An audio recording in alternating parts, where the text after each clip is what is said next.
We all know the dream, right? Work hard, save up, and eventually you'll get rich. But for the vast majority of people, it just remains exactly that, a dream. So let's dive into this explainer and uncover the very real structural and behavioral traps that are quietly stealing your financial future. For generations, we were sold a really simple promise. Just put your head down, work hard, save a little, and wealth is pretty much inevitable. But today, millions of young adults are waking up to the harsh reality that this formula is completely broken. You can hustle 60 hours a week and still feel like you're drowning. So we have to ask the critical question, why does working harder rarely lead to wealth anymore?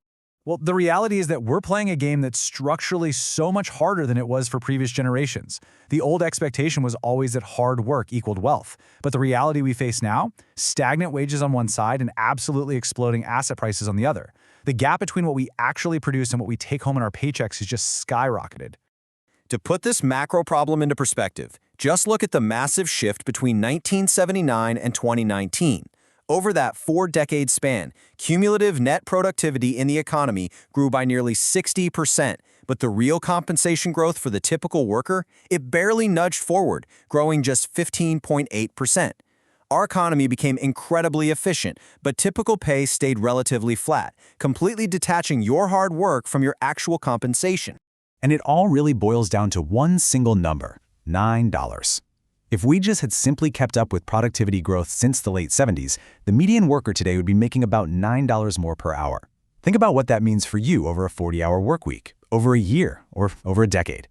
That represents a massive systemic loss in your potential wealth and your ability to actually build up a savings surplus. This brings us to a really harsh economic reality, backed up by economist Thomas Piketty's data. If you rely solely on wages, you're essentially running on a treadmill. You literally have to keep sprinting just to stay in the exact same place. Meanwhile, asset owners, they're riding an escalator. Because the return on capital consistently outpaces baseline economic growth, the system naturally concentrates wealth among those who already own assets. And if you're stuck on that treadmill, you're also getting hit with what researchers call the poverty premium.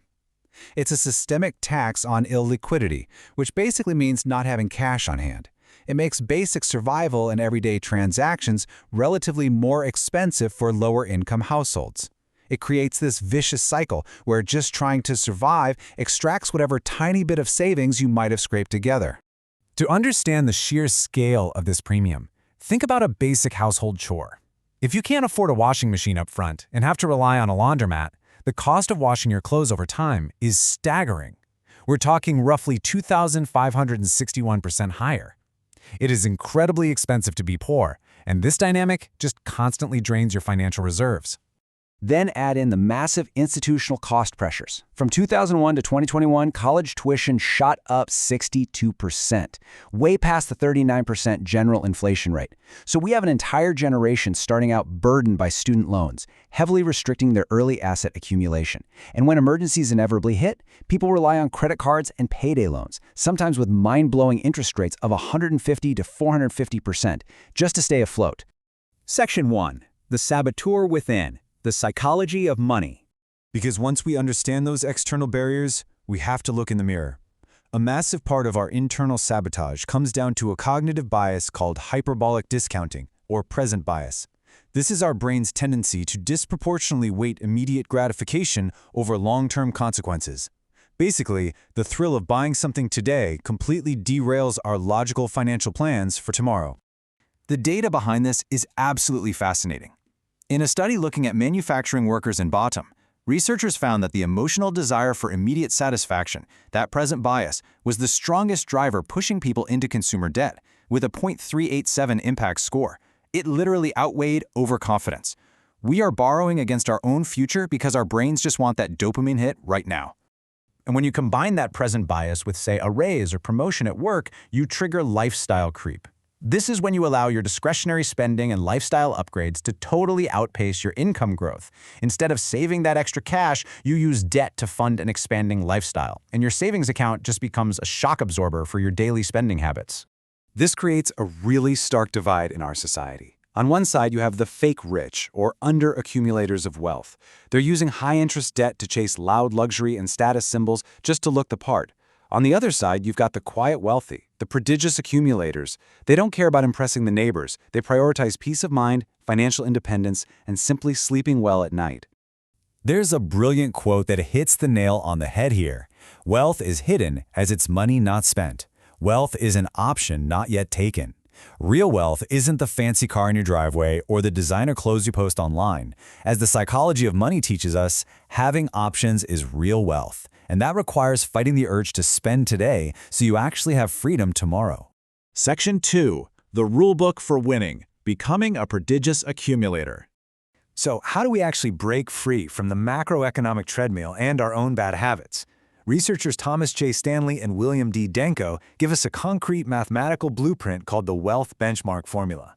You simply multiply your age by your pre-tax income and divide by 10. That number is exactly what your expected net worth should be right now. It's a ruthless, objective look at how efficiently you manage your money. Now, if your actual net worth is at least double that expected number, congratulations. You are a prodigious accumulator of wealth, or a PAW. Being a PAW means you are absolutely mastering the art of converting ordinary income into durable, long-term financial security, completely regardless of whatever the economy is doing. And the secret of these millionaires next door? It's not a massive inheritance or a lottery win. It's intense frugality. They live well below their means, they allocate their time and money super efficiently, and they explicitly value true financial independence over showing off high social status. Crucially, they totally avoid depreciating status objects. They just view things like cars and homes as functional tools, not identity statements. To get there, we really have to listen to Forbes finance expert Tomas Millar, who powerfully points out consumers treat debt as normal, savings as optional, and discretionary spending as deserved. That's a wealth-destroying mindset.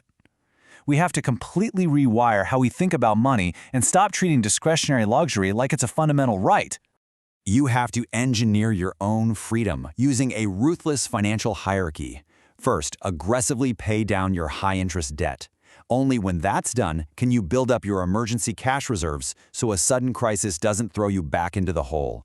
And finally, step 3, automate your savings and invest in a tax-efficient way before you ever even see the money in your checking account.